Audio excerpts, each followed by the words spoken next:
Exercise 1B में और कोई डाउट बचा है तो बोलो बोलो। हमारा 15 है, find the least number which should be added to. ये तो हो चुका था शायद, नहीं हुआ था क्या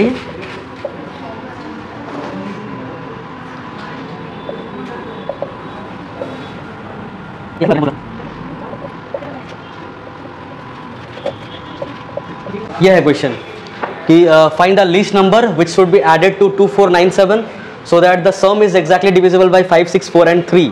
ये बोला है, मतलब 2497 एक नंबर है, ठीक है, जो कि डिविजिबल नहीं है 5, 6, 4 और 3 से। अगर इसको डिवाइड करोगे 5 से, 6 से, 4 से या 3 से तो कुछ रिमाइंडर कुछ ना कुछ बच जाएगा। तो ऑब्वियसली अगर बच जाएगा तो इसमें कुछ प्लस करना पड़ेगा या तो कुछ माइनस करना पड़ेगा ताकि इससे क्या हो जाए, डिवाइड हो जाए। बट ये लोग पूछ रहा है कि ऐसा क्या प्लस कर दीजिएगा आप इस पर, प्लस ऐसा क्या प्लस कर दीजिएगा ताकि क्या हो जाए, ताकि ये लोग से एग्जैक्टली डिविजिबल हो जाए, ठीक है। चलो तो इसको क्या मान लें हम लोग, x मान लेते हैं कि हम लोग क्या प्लस करेंगे 2497 में ताकि एग्जैक्टली डिविजिबल हो जाए, तो हम लोग बोल देते हैं x, ठीक। अब ये जो 2497 प्लस x है ये मल्टीपल होगा, इसका भी, इसका भी, इसका भी, इसका भी मल्टीपल होगा। मल्टीपल होगा मतलब हमको मल्टीपल निकालना है किन लोगों का, इन चारों का कॉमन मल्टीपल निकालना है और सबसे छोटा वाला निकालना है ऑब्वियसली, तो एलसीएम। एलसीएम किन लोगों का निकालेंगे, इसका मतलब हम लोग 5, 6, 4, 3 इन लोगों का एलसीएम निकालेंगे। कितना आएगा बता दो, 6 का कितना आ रहा है 60, तो एलसीएम आ जा रहा है 60, ठीक है, एलसीएम 60 आ जा रहा है। इसके बाद क्या करेंगे, जैसे ये एलसीएम 60 आ जा रहा है यहाँ पे, इसका मतलब ये वाला नंबर क्या होना चाहिए, 60 का मल्टीपल होना चाहिए। तो यहाँ पे क्या होगा वो बताना। इसके बाद तो हम लोग क्या करेंगे कि ये जो नंबर है 2497 इसको 60 से डिवाइड करेंगे। क्यों करेंगे, रीज़न क्योंकि इसका डिवाइजर मिल जाएगा। हमको अगर चाहिए होता है कि मान लो अगर 2497 को हमको 5 से या फिर इन लोगों में से किसी से भी डिवाइड करते तो कुछ ना कुछ क्या आ जाता, रिमाइंडर आ जाता। जो भी रिमाइंडर आता, ये लोग बोल रहा है क्या प्लस किया जाए, तो हम लोग को याद है कुछ माइनस करने वाला पूछे तो क्या माइनस कर देते थे, और अगर कुछ प्लस करना होता तो क्या प्लस कर देते थे, डिवाइजर माइनस रिमाइंडर। तो डिवाइजर तो हम लोग को पता है, रिमाइंडर पता नहीं है, ये पता करने का सोचेंगे हम लोग, इस तरह से काम करेंगे। तो हम लोग क्या करेंगे ना, पता करना रिमाइंडर क्या है, उसके लिए हम लोग क्या करेंगे 2497 को पहले 60 से मल्टीप्लाई कर देंगे। क्या 60 का मल्टीपल में से ये लोग आएगा, नहीं आएगा, 60 का मल्टीपल ये पूरा आएगा। ये बात समझ में आ रहा है। तो पहले इसको इससे डिवाइड कर लेते हैं, रिमाइंडर से पता कर लेते हैं, फिर क्या प्लस करेंगे वही चीज़ आ जाएगा, सिंपल सा हिसाब। तो 2497 को 60 से क्या कर देंगे हम लोग, डिवाइड करो, कितना आएगा 6 4 अच्छा 6 4 कितना आ रहा है 240, माइनस करेंगे 9 आएगा, ये 7 उतरेगा यहाँ पे, फिर 1 आएगा तो 60 आएगा, माइनस करेंगे कितना आएगा 7, और 9 - 6 कितना आ जाएगा 37। अब 37 आ रहा है यहाँ पे, तो इसमें क्या प्लस किया जाए ताकि ये 60 का मल्टीपल हो जाए। 60 - 37। एक चीज़ समझ में थोड़ा सा दिक्कत हो सकता है कि भाई यह जब प्लस x आप लिख ही दिए थे तो फिर 60 से क्यों डिवाइड कर रहे हैं, ये ऐसा डाउट आ रहा है, आ रहा है। पहले इसको हटा दो, ठीक है। क्या इसको इन लोगों से डिवाइड करने पे रिमाइंडर 0 आएगा या कुछ और आएगा, कुछ और आएगा। बट फिर भी हम लोग इसका क्या निकाल दिए, एलसीएम निकाल दिए। एलसीएम निकाले तो कितना आया 60 आया। मतलब हमको यहाँ पे एग्जैक्टली डिविजिबल बनाने के लिए 60 का क्या, या तो 60 चाहिए, या तो 62 या 120 चाहिए, या तो 63 या 180 चाहिए। मतलब कुछ ना कुछ यहाँ पे क्या होना चाहिए, 60x होना चाहिए, मतलब 60 का मल्टीपल्स होना चाहिए। बात समझ में आया। अब ये तो 60 का मल्टीपल नहीं है ना, तो हम इसको डिवाइड कर दिए पहले 60 से, फिर देखें कि मल्टीपल से कितना भटक रहा है ये। तो हम लोग देखें कि 2497 मल्टीपल से 37 भटक रहा है। मतलब अगर इसको 60 का मल्टीपल बनाना है, 60 से डिवाइड करवाना है, तो इसमें कुछ माइनस कर सकते हैं हम लोग, कितना 37 माइनस कर सकते हैं, या तो प्लस करना होगा। तो क्या प्लस करेंगे, क्योंकि माइनस करते तो रिमाइंडर माइनस कर देते हैं, प्लस करते तो क्या प्लस करते हैं, डिवाइजर माइनस रिमाइंडर। मतलब प्लस कर देंगे कितना 60 + 37, sorry 60 - 37, divisor minus remainder, sorry. तो कितना आ जाएगा 60 - 37, कितना आ रहा है 23। मतलब 23 प्लस करना है। बट ये लोग क्या करने बोला है, व्हाट शुड बी एडेड, मतलब इसको इग्नोर करो कि 37 माइनस करना है। ऐड अगर 23 कर दिया जाए इसके अंदर तो ये क्या बन जाएगा, 60 का मल्टीपल बन जाएगा। इसका मतलब ये जो नंबर होगा, ये नंबर क्या होगा 23 ही होगा, ताकि 60 का क्या हो जाए, मल्टीपल बन जाए। अभी जो नंबर बना ये 60 का क्या है, मल्टीपल है। मतलब इस चारों से क्या हो जाएगा, डिविजिबल हो जाएगा। तो क्या ऐड करने पे ये चारों से डिविजिबल हो गया, 23 ऐड करने पे, तो 23 हम लोग का आंसर हो गया, खत्म। तो स्टेप 1 क्या करना है, इन चारों का एलसीएम निकालना है। एलसीएम निकालने के बाद जो आएगा, जो नंबर गिवन है 2497, उसको डिवाइड करना है इससे, एलसीएम से। एलसीएम से डिवाइड करने के बाद जो रिमाइंडर आएगा, डिवाइजर माइनस रिमाइंडर करना है। डिवाइजर माइनस रिमाइंडर करके जो आंसर आ रहा है वही आंसर है हम लोग।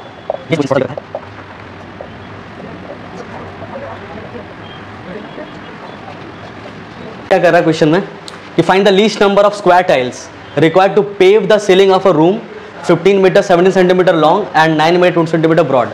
ठीक, तो लेंथ कितना दिया हुआ है 15 मीटर 17 सेंटीमीटर। इसको पूरा कन्वर्ट कर दो किस में, सेंटीमीटर में कर दे, सेंटीमीटर में कर देते हैं तो जाएगा 1517 क्या सेंटीमीटर्स।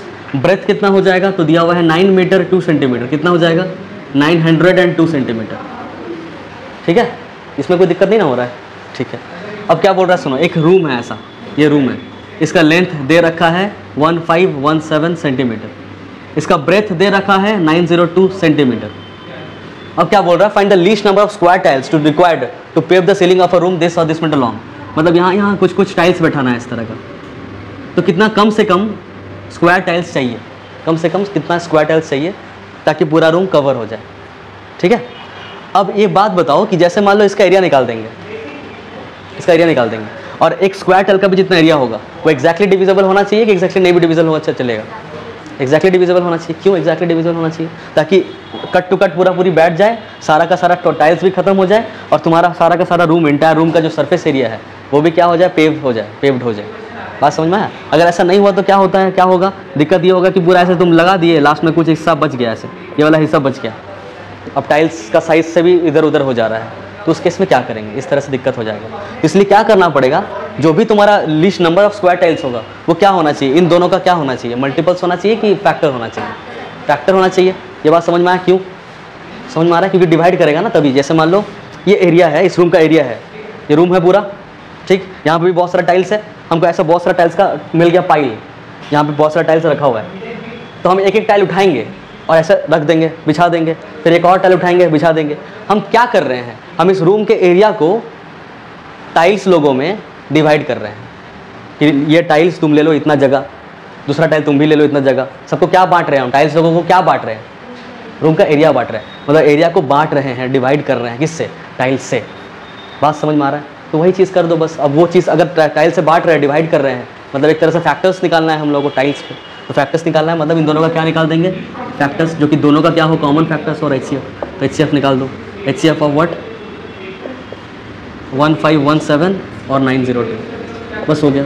इसमें कुछ डाउट आ रहा है और नहीं, पक्का श्योर, आ रहा नहीं आ रहा, आ रहा बोलो बोलो बोलो, क्या आ रहा है, बोलो क्या आ रहा है। हाँ, तो हम पहले ही बताए थे उस दिन कि इस नाम पे नहीं जाना, वो बचपन में जाते थे कि लिस्ट हो लिखा हुआ है तो LCM निकाल देंगे, हाईएस्ट निकालना है तो HCF निकाल देंगे, ऐसा नहीं करना है। List number of square tiles बोला है, यहाँ पे HCF निकालना पड़ेगा। ठीक है, ये भी तो हो चुका था।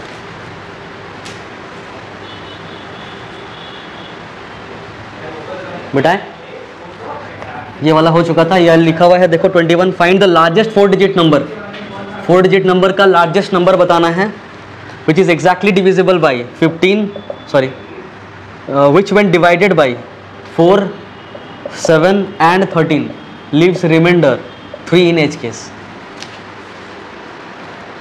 4 डिजिट नंबर का एक लार्जेस्ट नंबर बताना है which when divided by 4 या फिर 7 या फिर 13 की से भी अगर डिवाइड करते हैं तो तीनों केस में रिमाइंडर कितना आ जाता है, 3 आ जाता है। ये पता करना है, ये चीज़ पता करना है।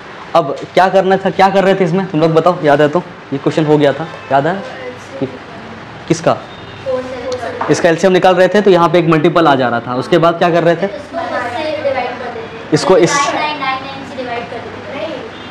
हाँ सही बोल रही हो, जो मल्टीपल आएगा इन तीनों का वही सेम क्वेश्चन थोड़ा देर पहले जो किए, कॉन्सेप्ट वही लग रहा है। मतलब यहाँ पे हमको पता, पहले इसको इग्नोर करना है, इसको भी इग्नोर करो, रिमाइंडर वाले पार्ट को। हमको पता करना है यहाँ पे एक ऐसा लीस्ट नंबर जो एग्जैक्टली डिवाइड हो जाए इन तीनों से। तो कैसे पता करेंगे, एलसीएम निकालेंगे 4, 7, 13 का। 4, 7, 13 का एलसीएम निकालोगे कितना आ जाएगा, मल्टीप्लाई कर देते हैं, कितना आएगा देखो, मल्टीप्लाई करके एक बार। तो फर्स्ट स्टेप रहेगा एलसीएम ऑफ 4, 7 and 13, कितना आ रहा है, 364 आ रहा है। अब यहाँ पे जो नंबर आएगा, यहाँ पे जो नंबर आएगा वो 364 होगा, या तो इंटू 2 होगा, या तो 364 का, या तो इंटू 3 होगा, मतलब कुछ भी होगा। मतलब यहाँ पे जो भी नंबर आएगा 364 का क्या होना चाहिए, मल्टीपल्स होना चाहिए। बट मल्टीपल्स में बढ़ते जाएंगे ज़िंदगी भर, तो ये तो इन्फिनाइट तक चला जा सकता है। बट इसीलिए लोग बोल दिया कितना चाहिए, ये मैक्सिमम एक क्या नंबर होना चाहिए, 4 डिजिट नंबर का सबसे बड़ा नंबर होना चाहिए, लार्जेस्ट 4 डिजिट नंबर। तो लार्जेस्ट 4 डिजिट नंबर एक्चुअली में क्या होता है, 9999 होता है। तो क्या ये इसका मल्टीपल है, क्या 999 इसका मल्टीपल है, नहीं होगा पक्का। अगर नहीं होगा तो आसपास क्या है वो देख लेंगे। तो इसको क्या करेंगे, इसी से डिवाइड कर देंगे। ताकि पता चल जाएगा कि इसको किससे माइनस करने पे या प्लस करने पे इसका क्या आ जाए, मल्टीपल आ जाए। ये करना है। चलो मल्टीप्लाई करो, कितना से कितना कर रहे थे, 8 से करेंगे। 8 से कर रहे थे, कितना आ रहा था, 2 से कर रहे थे, 2 से कर रहे थे 728 आ रहा था। देख के बताओ एक बार, 1 इधर आ रहा था, 7 इधर 2, फिर 9 से कर रहे थे, 9 उतार के, हाँ हाँ 7 अच्छा 9 इधर वाला बता रहे थे, कितना आ रहा था 2548, कितना आ जाएगा 1271। ये आ जा रहा है माइनस करने, डिवाइड करने के बाद। अब इसमें कोई पूछा जाए कि क्या ये मल्टीपल है इसका, बोलेंगे नहीं, तो इसको मल्टीपल बनाने के लिए इससे क्या माइनस कर देंगे, तो बोलोगे माइनस कर देते हैं हम लोग रिमाइंडर माइनस कर देंगे। क्या प्लस कर देंगे, तो प्लस करते हैं हम लोग, क्या डिवाइजर माइनस रिमाइंडर को प्लस करते हैं। तो इसमें कुछ प्लस करना चाहिए कि माइनस करना चाहिए, माइनस। प्लस करने से क्या दिक्कत आएगा, 5 डिजिट का बन जाएगा, तो प्लस हम कर नहीं सकते, तो माइनस ही करना पड़ेगा। माइनस कितना करना पड़ेगा, 271, तो 9999 में 271 को माइनस कर दो, तो आ जाएगा कितना 8279 है, 982 आ रहा है, ये 8 कैसे आ रहा है, हाँ 2748 आ रहा ना,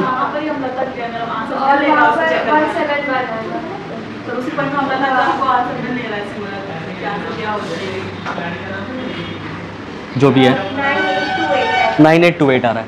मतलब 9828 वो मैक्सिमम लार्जेस्ट 4 डिजिट का नंबर है, जो कि एग्जैक्टली मल्टीपल है 364 का। पर अगर 364 का मल्टीपल होगा तो इन तीनों से क्या होगा, एग्जैक्टली डिविजिबल होगा। इतना समझ में आ गया। बट एग्जैक्टली डिविजिबल चाहिए नहीं था, एग्जैक्टली डिविजिबल चाहिए था क्या, नहीं चाहिए था। कितना रिमाइंडर चाहिए था, कहीं तुम लोग उधर गड़बड़ा तो नहीं रहे, हम चेक नहीं कर रहे, तो जो मन सो तो नहीं बोल रहे हो, ये आंसर है, तो ठीक है। तो यहाँ पे अगर 9828 डालते हैं तो क्या हो जाएगा, रिमाइंडर 0 आ जाएगा। बट हमको क्या चाहिए, रिमाइंडर 3 चाहिए। मतलब इसमें क्या करना है, 3 और प्लस करना पड़ेगा। 3 और प्लस कर देंगे तो ऑब्वियसली रिमाइंडर क्या आ जाएगा, हमको जो चाहिए 3 चाहिए वो 3 आ जाएगा। तो इसमें 3 प्लस करना पड़ेगा। 9 10 11 कितना आ जाएगा, 1 3 8 9, 9831 है क्या आंसर, तो ये आंसर आएगा फाइनल। पहले हम निकाले क्या, the largest 4 digit number which is exactly divisible by these 3 numbers, फिर उसमें जितना रिमाइंडर चाहिए उतना ऐड कर दिए, बस हो गया। ऑल टुगेदर 6 को बेल है टोटल, ठीक है, 6 को बेल है, 6 बेल्स। सारा का सारा बेल एक साथ बजता है, शुरुआत में एक साथ बज गया। मान लो जो पहला बेल है वो हर एक 2-2 सेकेंड, नहीं 2-2 मिनट, 2 मिनट्स के बाद बजता है फिर से, ठीक है। जो दूसरा बेल है वो 4 मिनट के बाद बजता है, और तीसरा बेल 6 मिनट के बाद बजता है, चौथा बेल 8 मिनट के बाद, पांचवा 10 मिनट के बाद, और छठा 12 मिनट के बाद बजता है। तो बोल रहा वापस 30 घंटा बोला ना, इन 30 hours how many times do they toll together. 30 घंटा तक अगर इन लोगों को छोड़ दिया जाए ऐसे बजने के लिए, तो 30 घंटा में साथ में इकट्ठे कितना बार ये लोग बजेगा, तो ये लोग का एलसीएम निकाल, एक बार गिन लिए, समझ में आ रहा है, नहीं आ रहा है अजय तक। शुरुआत में जब बजा ना, जैसे साथ में 6 को बेल है मेरे पास, सारे को ऐसे पकड़े, हमारा ढंग कर दिए पूरा, ठीक है। तो एक बार 30 घंटा शुरुआत हो गया ना, जैसे ही शुरुआत हुआ एक बेल तो बजा ना, साथ में सब इकट्ठे। अब हम घड़ी देखते रहेंगे, देखेंगे कि जैसे ही जब मान लो बज रहा था 9, जब 9 बज रहा था, 9 AM हो रहा था, तब साथ में सारा बज गया। 9-2 में ये फिर से एक बार बजेगा, फिर 2 मिनट बाद जब 9-4 होगा तब दूसरा बेल बजेगा, 9-6 में ये बजेगा, 9-8 में ये बजेगा, 9-10 में ये बजेगा, 9-12 में ये बजेगा। बात समझ में आ रहा है। तो ये बजा 9-2 में, फिर से ये कब बजेगा, 9-4 में, फिर से कब बजेगा। तो हम लोग खाली ऐसा लिखते हैं कि दूसरा मिनट में बजा, फिर चौथा मिनट, फिर छठा, फिर 8 10 12 14 16 चलते रहेगा। ये समझ में आ रहा ना। वैसे ये 9-4 में बजा, फिर कब बजेगा, 9-8 में, फिर 9 मतलब 4 के मल्टीपल में बज रहा है, मतलब 4 8 12 16 20 चलते रहेगा। और बताना है 24, और बताओ 28 चलते रहेगा। ये 12 18 24 टेबल में, हाँ बोल, 30 36 42 चलते रहेगा। ये वाला बताओ 16 24 32 40 48 चलते रहेगा। ये वाला हाँ सही है, चलते रहेगा। ये चलते रहेगा। अभी देखो सबसे पहला साथ में कितना मिनट में बजा, जो सब में हो, जो सब में हो। 4 सब में है क्या? 9 4 सब में नहीं बज रहा है, 9 4 में बस ये दोनों साथ में बज रहा है, 9 6 में खाली ये बज रहा है, 9 8 में ये दोनों बज रहा है, 9 10 में नहीं बज रहा है, 9 10 में ये बज रहा है और एक ये बज रहा है बस। 9 12 जब होगा, 9 12 में ये भी बजेगा, ये भी बजेगा, ये भी बजेगा, ये नहीं बजेगा, ये नहीं बजेगा, ये बजेगा, ठीक है। 9 14 में क्या 60 में बज रहा है, पता नहीं, देख लेते हैं। 9 14 में देख लेते हैं, ये देख लेते हैं ना 12 20 30। मतलब हम लोग क्या निकाल रहे हैं, सुन लो, अभी ऐसे दिख नहीं रहा है, ये सब क्या है? मल्टीपल्स है ना। हमको क्या खोजना है इसमें? कॉमन मल्टीपल खोजना है। तो कॉमन मल्टीपल खोजना है मतलब इन लोगों का क्या निकाल देंगे? एलसीएम निकाल देंगे। किन लोगों का एलसीएम निकाल देंगे? इन लोगों का कि इन लोगों का? इन लोगों का हम लोग एलसीएम निकाल देंगे। LCM of 2 4 6 8 10 12। तो 12 का टेबल पढ़ो, 12 1 से 12, 12 5 से क्या होता है 60। 60 ये सबको डिवाइड करेगा क्या? चेक करो तो एक बार। नहीं, उससे नीचे 12 4 जा 48, 48 सबको डिवाइड कर रहा नहीं, इसको नहीं कर रहा है, और आगे बढ़ना पड़ेगा। 12 10 जा 120, 120 इसको डिवाइड करेगा, इसको करेगा, इसको करेगा, इसको करेगा, इसको भी करना चाहिए, चेक करो तो इसको कर रहा है कि नहीं। 120 डिवाइड बाई 8 करके चेक करो एक बार। 64 और इधर हो जाएगा 230 15, हाँ कर ले रहा है। तो इसका मतलब 120 होना चाहिए। क्या उससे छोटा दिख रहा है? कुछ और भी देख लो तो नहीं दिख रहा, ठीक है। 120 मिनट, तो 6 बेल जो है 120 मिनट के बाद एक बार बजेगा, 120 मिनट्स के बाद। 120 मिनट का मतलब कितना घंटा हो गया? 2 घंटा, 2 घंटा ही हुआ ना, हाँ 2 आवर्स। मतलब एक बार जब बजा शुरुआत में, फिर 2 घंटे के बाद एक बार और बजेगा, ठीक है। अब 30 घंटा का टाइमिंग है, 30 घंटा का टाइमिंग है। 0 आवर में बजा, फिर 2 आवर में बजेगा, फिर 4 आवर में बजेगा, फिर ऐसे करके कब तक बजेगा? 30 घंटा में कितना बार बजेगा? 15 बार। और एक बार शुरुआत में बज गया था, टोटल कितना बार हो जाएगा? 16 बार, बस खत्म। 16 टाइम्स। समझ आया क्या? इसलिए हम लोग एक प्लस कर दिए थे और इधर 15, मतलब 16 टाइम्स बेल बजेगा। आंसर कितना है? हाँ, इसको लिखो कैसे? नहीं वैसे नहीं, पहले ये सब मत लिखना, ऐसे लिख देना कि एलसीएम ऑफ लैग हो रहा है, व्हाट्सअप कॉल जैसा हो रहा है। एलसीएम ऑफ 2 4 6 8 10 एंड 12 ऐसे लिखना पहले। इक्वल्स टू आ गया 120 मिनट्स, फिर लिखना विच इज इक्वल्स टू कितना? 2 आवर्स, ठीक है। इन 30 hours the 6 bells will toll together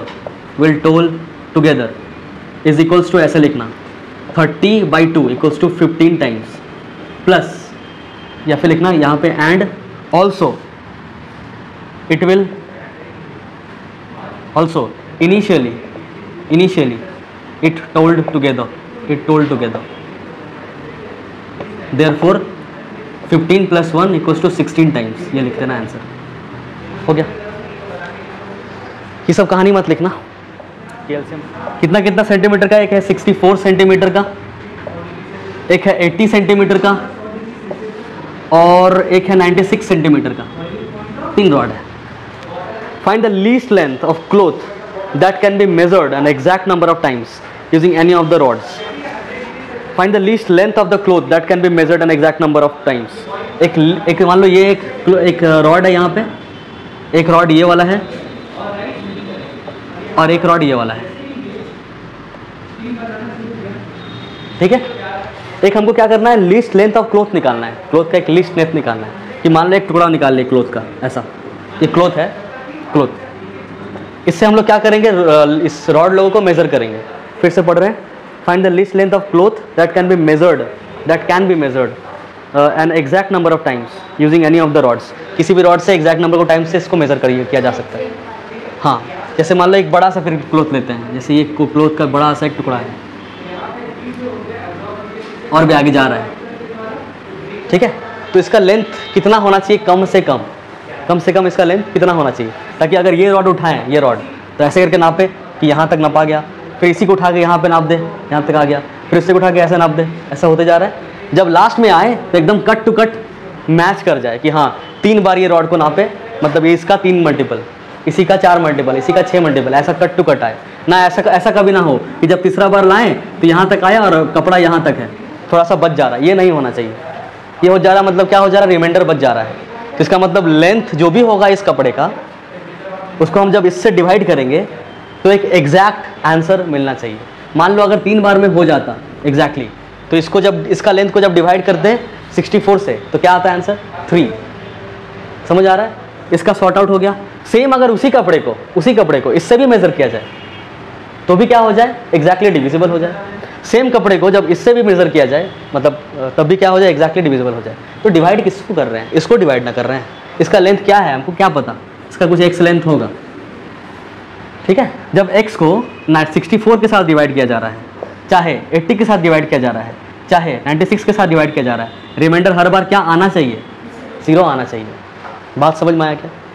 इतना समझ में आ गया? तो ये निकालना है ना हम लोग को। ये क्या है, इन तीनों का मल्टीपल है, तो हमको क्या निकालना पड़ेगा, HCF की एलसीएम। एलसीएम मतलब हमको सिंपल खाली काम क्या करना है, एलसीएम ऑफ 64, 80, 96 निकाल देना है। जो भी आएगा वो ही होगा least length of the cloth which is exactly divisible by this, this and this. बस हो गया। समझ में आ गया क्या करना है? बस ये क्या करना है लिख लो, बाकी सॉल्व करना। An electronic device makes a beep after every 6 seconds. 6 seconds नहीं, 60 सेकेंड्स। एक इलेक्ट्रॉनिक डिवाइस है जो कि बीप बीप का आवाज़ निकालता है हर एक 60 सेकंड के बाद, ठीक है। Another device makes a beep, अच्छा यहाँ पे और भी डिवाइस है। तो डिवाइस वन ये 60 सेकंड्स के बाद आवाज़ निकालता है बीप का। डिवाइस 2 जो है वो makes a beep after every 62 seconds. They beeped together at 10 AM। वो लोग दोनों साथ में बीप किया, कितने बजे, सुबह 10 बजे, ठीक है। उसके बाद at what time will they beep together at the earliest. At the earliest का मतलब कि 10 बजे के तुरंत बाद कितना जल्दी वो लोग फिर से एक साथ बीप करेगा। पहला बीप कितना हुआ, कितना बजे हुआ, सुबह 10 बजे। 60 और 62 का क्या निकालना है, वही चैलेंज है मेन कि HCF निकाले कि LCM निकाले। तो वो पता ही है तुम लोगों को कि यहाँ पे 60 है तो आगे ऐसा होगा कि 120, फिर कितना होगा 180 है, चलते रहेगा। और यहाँ पे भी 62 का मल्टीपल चलते रहेगा, मतलब मल्टीपल निकालना है इन दोनों का। तो मल्टीपल निकालो 60 और 62 का जल्दी से। पहला काम 60 और 62 का मल्टीपल्स निकालना। बताओ जल्दी कितना आएगा। ये जो भी आएगा सेकंड्स में आंसर आएगा, ठीक है। ये 30, ये 31, ये तो अब होगा नहीं, हाँ वो तो ठीक है, बट 31 तो प्राइम फैक्टर है तो डायरेक्टली मल्टीप्लाई कर सकते हैं डायरेक्टली। 2 1 2, 2 3 6 और इधर 3 से मल्टीप्लाई कर दो, 3 6 3 18, 1860। ये आएगा LCM 1860। क्या सेकंड की, मिनट की, आवर, सेकंड। ये बात समझ में आया क्या? इतना अगर सेकंड है तो कितना मिनट होगा ये पता करने के लिए 60 से डिवाइड कर देंगे। वाह, तुम लोगों को पता है। 2 से डिवाइड करो, 2 3 6, 2 9 18, 2 3 6, फिर 3 3 9, 3 1 3। कितना मिनट आ रहा है, 31 मिनट। तो पहला बेल बजा 10 बजे, दूसरा बेल कितना बजे बजेगा, 10:31 AM पे। ये आंसर होगा 10:31 AM। समझ आया? 1D का 1D का पहला क्वेश्चन है, डिफाइन रैशनल नंबर हो जाएगा, डिफाइन इरेशनल नंबर हो जाएगा, डिफाइन रियल नंबर हो जाएगा। रैशनल नंबर जो कि PYQ के फॉर्म में होना चाहिए, और क्यू जो भी बोलते हैं बोल देना। इरेशनल नंबर किसको बोलते हैं, जो PYQ के फॉर्म में नहीं लिखा जा सकता और जिसका decimal expansion non terminating non repeating होता है। ओह तब तो ठीक है। और रियल नंबर का क्या लिखा है बुक में, रियल नंबर का क्या लिखोगे, जो ऐसा नंबर जिसमें रैशनल इरेशनल दोनों हो, हैं आज तक जो पढ़े हैं, नहीं ऐसा नहीं। Real number consist of rational and irrational number, ये बोल देना। Classify the following number as rational irrational. पहला वाला है 22/7, बताओ क्या होगा, है? नहीं, ये रैशनल है। रैशनल PYQ के फॉर्म में रहता है ना, ये PYQ के फॉर्म में नहीं है क्या है? कौन बोला ऐसा?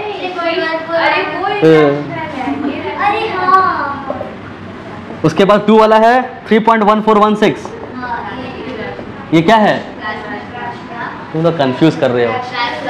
रैशनल है, रैशनल। क्यों रैशनल है, क्योंकि ये टर्मिनेटिंग डेसिमल है। ये क्यों रैशनल है, क्योंकि ये PYQ के फॉर्म में साफ साफ दिख रहा है, ठीक है।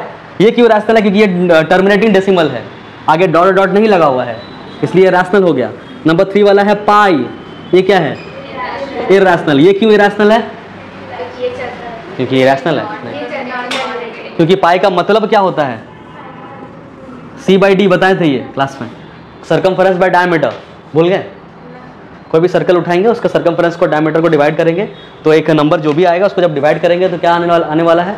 Non terminating non repeating decimal आने वाला है। इसलिए पाई हमेशा क्या होता है? इर्रेशनल। बट पाई का वैल्यू 22/7 हमेशा क्या होता है? रैशनल। पूछेगा वाई, तो बोलना है बिकॉज पाई का मतलब ये होता है जो कि एक non terminating non repeating decimal आता है और इसका अप्रॉक्सीमेट वैल्यू है 22/7 जो कि पीवाईक्यू के फॉर्म में है, इसलिए रैशनल नंबर है। ये क्वेश्चन आएगा। हाँ, ये क्वेश्चन आता है, why pi is irrational but 22/7 is rational. क्योंकि दोनों तो सेम है ना, लोगों को लगता है कि पाई इक्वल 22/7 होता है जबकि ये वाला होता है इर्रेशनल और ये वाला होता है रैशनल, ऐसा क्यों? ठीक है। नंबर 3 वाला है 3.142857 142.857 पे बार 3.142857 और इस पे बार, ये क्या है? इरेशनल। वाह, नॉन टर्मिनेटिंग बट रिपीटिंग, तो ये होता है रैशनल। नंबर 5 है 5.636363 डॉट डॉट रैशनल। तुम क्या कंफ्यूज क्यों कर रहे हो? एक है टर्म रुक जाओ 5.636363 ये बताओ। इसको ज़्यादा समझ, इसको स्लो समझ में नहीं आ रहा, इसको फास्ट समझ में नहीं आ रहा है, क्या हो रहा है? धीरे धीरे बोले तो ये गलत बता देगी। शुरुआत में तुम ठीक बोली थी जब फास्ट बोले थे। हाँ, जब बोले थे 5.6363 क्या होगा, ये बोले हमको समझ में नहीं आ रहा इतना फास्ट, वो बता दी कि ये रैशनल होगा, फिर हम धीरे धीरे बोले कॉम्बिनेशन। उसके बाद है 2.0400400004 चलते रहेगा। क्वेश्चन मार्क करके बोल रहे हो तुम, कंफर्म होकर नहीं बोल रहे हो। क्यों इरेशनल है? जल्दी बताओ fast. Repeating, non terminating non repeating दोनों है। नंबर 7 1.53 है, फिर 533, फिर 5333, इस तरह से जा रहा है। पैटर्न मैच नहीं कर रहा है, चलते रह रहा है, नॉन टर्मिनेटिंग नॉन रिपीटिंग मतलब इरेशनल। ठीक है। नेक्स्ट है 3.12 122 1222 तो इरेशनल। फिर है √21 इरेशनल। फिर है क्यूब रूट ऑफ 3 इरेशनल। फिर बोला है प्रूफ दैट वाला तुम लोग करोगे आराम से घर पे मस्त, एक बार रिपीट कर लेना एनसीईआरटी वाला, अगर दिक्कत हो तो या फिर देख लेना, उसके बाद स्टार्ट करना। और उसके बाद 4 वाला भी सेम है। 5 वाला पूछ रहा है give an example of 2 irrational कुछ सम इज रैशनल, ये सब कर लेते हैं। नंबर 5 का 1 में क्या रहा है? Give an example of 2 irrational whose sum is rational. ये रैशनल होना चाहिए, ये इर होना चाहिए, ये भी इर होना चाहिए। क्या होगा? √3 + 2 √2, ये तो ऐड ही नहीं होगा। इसका आंसर पता है क्या होगा? √3 + 2 √2। आंसर सॉल्व ही नहीं कर पाओगे, दे आर अनलाइक टर्म्स। 3 की जगह 2 लिखते तो ये आता 2 को √2 है, यहाँ पे 1 को √2 है, दोनों मिला के हो जाएगा 3 √2। ये भी एक इर्रेशनल नंबर है, हमको चाहिए रैशनल। हाँ ओके, ये अभी सही है। इस दोनों को प्लस करेंगे अगर, ये भी एक इर्रेशनल नंबर है, वो भी एक इर्रेशनल नंबर है, दोनों को कर दिया हम प्लस। जब ब्रैकेट खोलेंगे तो ये दोनों और ये दोनों आपस में क्या हो जाएगा? कट कुट के मर जाएगा, बचेगा 1 + 1 कितना? 2, जो कि क्या है? एक रैशनल। तो इर्रेशनल प्लस इर्रेशनल क्या दे दिया? रैशनल। समझ आया? ये एग्जांपल सही है। हम एक और देते हैं, जैसे कि 2 + √3 ले लेते हैं और यहाँ पे ले लेना 2 - √3। मतलब क्या करना, एक जो भी लेना उसका उल्टा वाला, मतलब रूट वाला का खाली साइन खाली क्या कर देना? चेंज कर देना। जो भी रूट वाला होगा ये उल्टा मत कर देना कि √3 + 2 और एक ले लें √3 - 2 फिर प्लस करते हैं, फिर फंस जाओगे कि सर तो आप तो ऐसे ही बोले थे, यहाँ पे कट ही नहीं रहा है, दूसरा कट जा रहा है, 2 √3 आ जा रहा है। ऐसा नहीं, जो रूट वाला पार्ट होगा उसका साइन इसमें अलग उसमें अलग, ऐसा होना चाहिए। ठीक है, चलो next. Give an example of 2 irrational number whose product is rational. ये तो इजी है। हाँ, √2 × √2, ये भी √2 ले लो, ये भी √2 ले लो, कितना आ जाएगा? 2 आ जाएगा, rational. 2 rational is always rational. 2 rational लोगों का सम हमेशा रैशनल होता है। True okay. नंबर दूसरा, the product of 2 rational is always rational. 2 rational लोगों का प्रोडक्ट करेंगे तो रैशनल ही आएगा। True. Number 3, the sum of 2 irrational is always irrational. False. Always बोल दिया, अगर बोलता मे बी रैशनल तो बोलते ट्रू, बट बोल दिया ऑलवेज इरेशनल। अभी देखे नहीं रैशनल भी तो होता है, तो फॉल्स हो जाएगा। उसके बाद है number 4, the product of 2 irrational is always irrational. ये भी फॉल्स। अभी देखे product of 2 irrational can be rational. ठीक है। उसके बाद 5 number, the sum of a rational and an irrational is irrational. एक रैशनल और एक इरैशनल का सम इरैशनल होता है। सही बोला है, ये हमेशा सही है, तो true. Number 6, the product of rational and irrational is irrational. एक रैशनल और एक इरैशनल को अगर मल्टीप्लाई करते हैं तो एक इरैशनल मिलता है, जैसे कि 2 × √3 2√3 एक इरैशनल है, तो ये ट्रू है। ठीक है। नंबर 7 में बोला है प्रूव दैट 2√3 - 1 इज इरैशनल। इसका तुम लोग करोगे, सबसे बेसिक वाला क्वेश्चन है, सारा ये हो जाएगा। इसके बाद 1E क्या है, 1E भी करोगे क्या? नहीं, ठीक है, फिर रहने दो। तुम लोग होमवर्क फिर करोगे क्या? एक्सरसाइज 1C तो हो गया है, 1B का कोई अगर पेंडिंग है तो करना, 1C किसी का पेंडिंग है तो करना। एक बार कर लो, रिवीजन हो जाएगा, काम आएगा। 1D करना है फुल,